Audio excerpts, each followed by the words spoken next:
নমস্কার বন্ধুরা, ফার্মা কিচেনে আপনাকে স্বাগত। শীতকালে সন্ধ্যাবেলা এরকম যদি তন্দুরি চিকেন থাকে তাহলে আর কি লাগে বন্ধুদের আড্ডায়। এগুলো আমরা বিগ ব্রাদারের কাছে কাটতে দিয়ে চলুন মশলাটা করে নিই।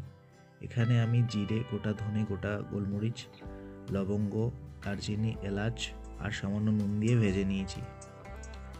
আর এখানে আমি কড়াইয়ের মধ্যে 100 গ্রাম মতো বেসন গরম করে নিচ্ছি। এটা কোটিং ধরে রাখতে সাহায্য করে।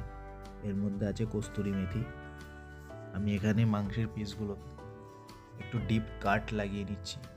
আপনারা দেখে নিন আমি কিভাবে কাটগুলো লাগাচ্ছি। এভাবে প্রতিটা চিকেনে আমাদেরকে কাট লাগাতে হবে যাতে মশলাটা একদম শেষ পর্যন্ত পৌঁছায়। এভাবে আমি প্রতিটা চিকেনকে কাট করে নিয়েছি।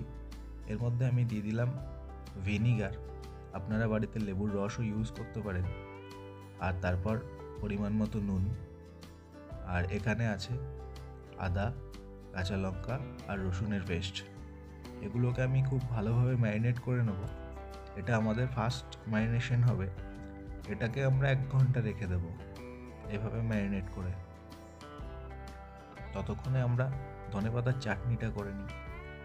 একটা মিক্সিতে আমি ধনেপাতা, তার মধ্যে কুচনো আদা, কুচনো আদা, এটা বাজারে সহজেই পেয়ে যাবেন, আর কয়েকটা কাঁচা লঙ্কা, সামান্য নুন, 2 চামচ চিনি,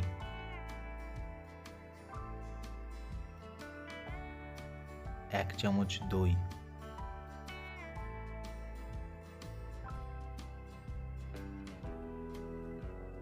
একটু লেবুর রস,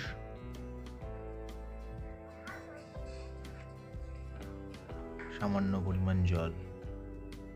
এটা দিয়ে আমরা একটা পেস্ট বানিয়ে নিয়েছি। এরপর আমি একটা বাটিতে সর্ষের তেল নিয়ে তার মধ্যে কাশ্মীরি লঙ্কার গুঁড়ো আর রেগুলার লঙ্কার গুঁড়ো, লাল লঙ্কার গুঁড়ো, এই দুটোকে নিয়ে মিক্স করে নিচ্ছি। তেলের মধ্যে লঙ্কার গুঁড়োটা দেওয়ার জন্য কালারটা ভালো আসে। এর মধ্যে দিয়ে দিলাম একটা জিরে, আরও একটা লঙ্কার গুঁড়ো, সামান্য গরম মশলা, আর ওই যে আমরা যে মশলাটা বানিয়েছিলাম সেই মশলাটা পুরোটাই এর মধ্যে আমি দিয়ে দিলাম,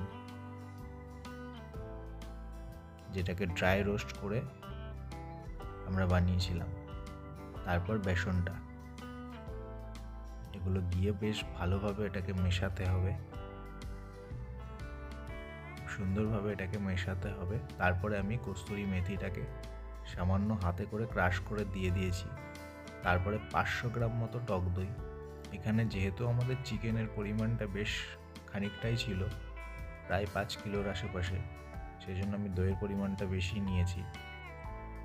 এরপর ওই পেস্টটাকে ডাইরেক্ট চিকেনের মধ্যে দিয়ে বেশ ভালোভাবে এটাকে মেশাতে হবে। এটাকে মিশিয়ে আমরা 1 ঘন্টার জন্য রেস্টে রেখে দেব। আর ততক্ষণে আমরা কাঠ পুড়িয়ে মোটামুটি একটা আগুন করার মতো ব্যবস্থা করে নিয়েছি। তার উপরে একটা তার জালি রেখে আমি পরপর চিকেনগুলোকে সাজিয়ে দেব এর উপরে।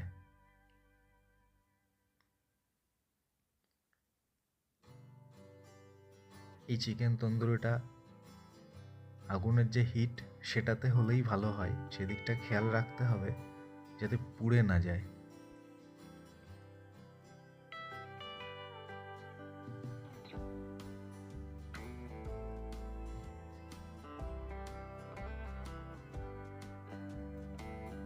এরপর মোটামুটি 2 থেকে 3 মিনিট হওয়ার পর আমি চিকেনগুলোকে একবার উল্টে দেব।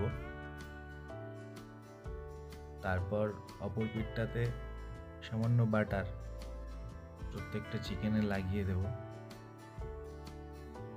দেওয়ার পর দেখতে পাচ্ছেন কালারটা কত সুন্দর আসছে। এরপর আমি ওটাকে ডাইরেক্ট তুলে নিয়েছি একটা পাত্রে। মোটামুটি এটা করতে আমার আধা ঘন্টা মতো সময় লেগেছিল। রেসিপিটা ভালো লাগলে অবশ্যই লাইক, শেয়ার, সাবস্ক্রাইব করে দেবেন। আবার দেখা হবে নতুন কোনো ভিডিওতে। ততদিন সুস্থ থাকবেন, ভালো থাকবেন।